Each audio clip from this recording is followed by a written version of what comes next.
Vocês se lembram daquela tragédia em Santa Luzia no Dia das Mães, né? O motorista inabilitado matou a mãe e o filho. A mãe que inclusive morreu abraçada com o filho, tentando proteger, né, o menino como uma leoa que protege a sua cria. Pois bem, a casa tá caindo pro motorista. A casa tá caindo. Amanda Antunes.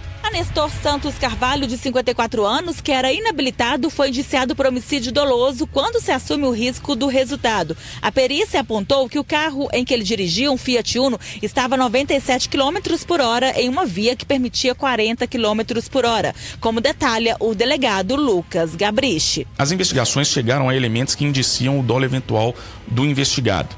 Além de ele ser inabilitado e assim não ter a capacidade técnica objetivamente mensurada para evitar o resultado, ele ainda estava a 97 km por hora, segundo a apuração da perícia. Por estarem a 97 km por hora, é possível estabelecer que ou ele estava em marcha superior à quarta ou ele estava desengrenado, o que também é um ilícito, principalmente em região de aclive, né?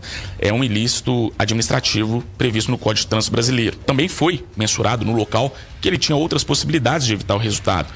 Havia uma calçada extensa, com barricadas, que com isso ele não alcançaria o ponto em que ele alcançou. E também havia ao final um lote vago, onde ele poderia direcionar o seu veículo para assim não atropelar eventual transeunte que estava na via, como ocorreu. A via que ele acessou, que foi a Silva Jardim, ela dá acesso a uma avenida cujo fluxo é intenso de pessoas e de veículo. Então, ainda que o atropelamento não tivesse ocorrido, ainda haveria a possibilidade de ter outro dano, outro resultado lesivo, se ele acessasse essa avenida. Ele alegou que ele estava indo para a casa de sua ex-companheira para entregar um buquê de Dia das Mães, que foi o dia dos fatos, né?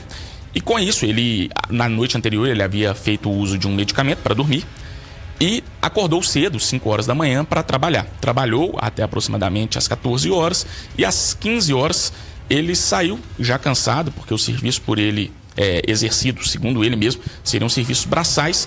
Saiu cansado e num trajeto aproximado de 800 metros, 3 minutos de duração, ele disse ter dormido na direção do volante, na direção do veículo. E acabou, quando ele acordou, não conseguiu acionar o freio, tentou também o freio de mão, não conseguiu acionar e com isso acarretou o atropelamento.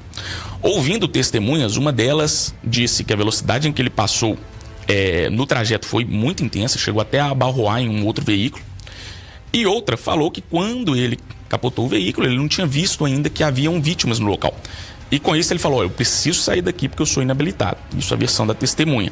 E depois essa mesma testemunha falou que indicou que haviam 2 vítimas caídas ao solo. E aí sim, ele viu, permaneceu ao local o tempo inteiro, mas se desesperou realmente ao ver o resultado ocasionado por sua conduta. Ele está sendo indiciado por 2 vezes pelo crime de homicídio doloso e também por direção inabilitada, previsto no artigo 309 do Código de Trânsito Brasileiro. Está preso, continua preso. Ele está preso, continua preso. Como divulgado pela Itatiaia, Lucilene Rodrigues, de 40 anos, e o filho Luan Henrique, de 9 anos, andavam pelo passeio na parte alta do bairro São Geraldo, em Santa Luzia, quando foram atingidos pelo Fiat Uno, conduzido por Nestor. Mãe e filho voltavam de um almoço com familiares em celebração ao Dia das Mães. Repórter Amanda Antunes. É isso, né? O crime de trânsito no Brasil não pode ser tratado como uma piada.